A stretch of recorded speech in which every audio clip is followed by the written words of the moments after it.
Gue tuh heran sama pendukung Nikita yang ngebelain Topeng. Kenapa DRG nggak laporin Doktif ya Nikita? Sini gue ingetin lagi ya. Fakta ini yang bikin gue keluar dari sana, dukung Nikita tapi anti Topeng. Laporan di 3 Desember kalau nggak salah, itu 4 orang yang dilaporkan sayang, termasuk Doktif.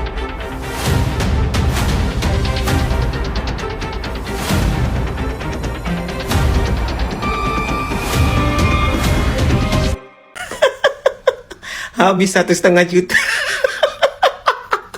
Ternyata banyak juga yang beli ya. Aku juga kemarin beli kalau nggak salah bundling apa gitu ya kan. Konsumsi 2 bulan. Kok kayak gini-gini aja? Apa nggak cocok tomat putih sama aku? Aku beli tomat merah aja lah gitu.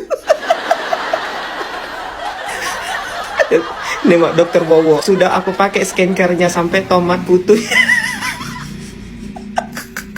Mak bidan, dok kirim ya tomat putih.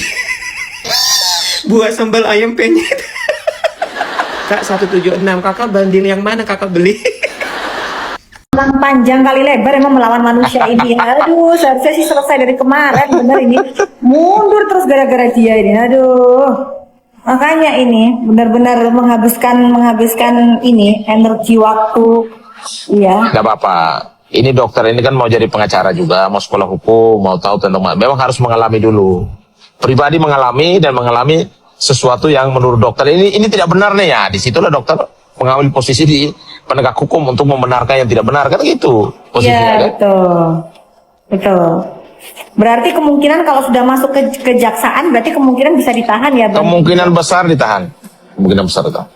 Ya berharapnya sih ada yang masuk angin. Makanya ya, Bu Bang, ya? Dokter juga suratin ke kejaksaan. Kita ini hidup ini tidak bisa hanya omong di media. Kita harus tidak lanjut dengan surat minta perlindungan hukum kepada kejaksaan untuk supaya yang bersangkutan karena laporan 1, 2, 3 kasih tahu aja yang bersangkutan supaya tidak menghindar dari proses hukum atau menghambat proses hukum. Kami minta saya sebagai pelapor minta yang bersangkutan ditahan. Selesai, Dok.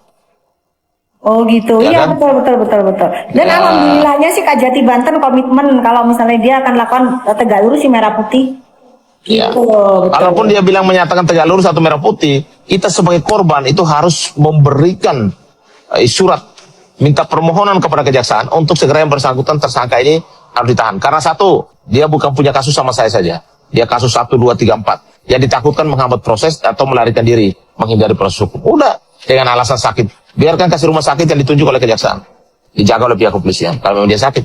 Kita ini ada bilang gimana kalau kejaksaannya masuk angin gitu, gimana ya Bang? Enggak. Kalau Enggak lah, yakin menurut saya kejaksaan yakin bahwa penegak hukum di Indonesia itu masih ada yang baik. Betul. Ya, Betul, yang udah kejaksaan tidak akan main-main. Kenapa? Karena ini kan kasus publik. Yang dipantau oleh seluruh masyarakat di Indonesia terkait kesehatan masyarakat. Ya kan? Iya.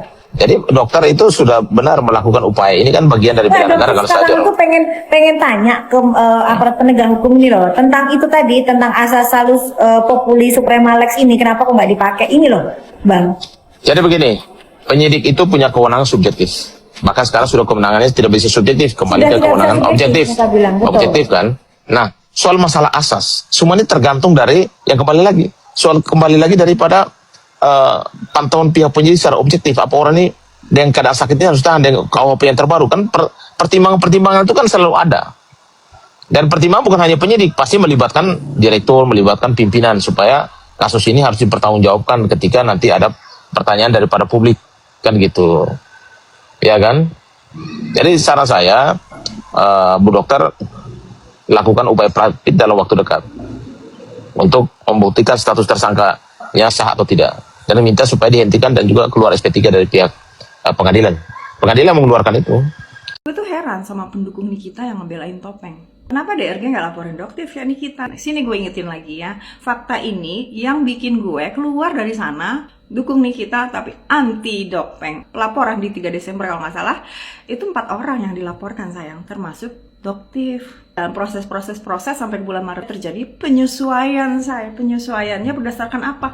Perpindahan objek. Sumber UU ITE-nya itu bisa lepas, difokuskan kepada perpindahan objek. Lupa ya? Ini gue ingetin lagi. Proses persidangan tuh bukti-bukti UU ITE soal review produk tuh hilang, menguap, say. Yang ditampilkan adalah UU ITE, kredibilitas terganggu gitu. Sudah rencanakan fokus kepada perpindahan objek. Bisa aja yang ngurusin kasus itu juga tabayun sama Bohir. Jangan libatin yang ini dong, soalnya kan kita masih butuh untuk review-review. Belum BEP nih. Gak ada sejarahnya tindak pidana diwakilkan. Mari kita belajar dari situ ya, teman-teman. Sulit masuk di akal sehat bagi yang sehat. Coba bayangin, dilaporin tuh undang-undang konsumen. Dia mengatasnamakan sebagai konsumen, padahal dia bukan konsumen.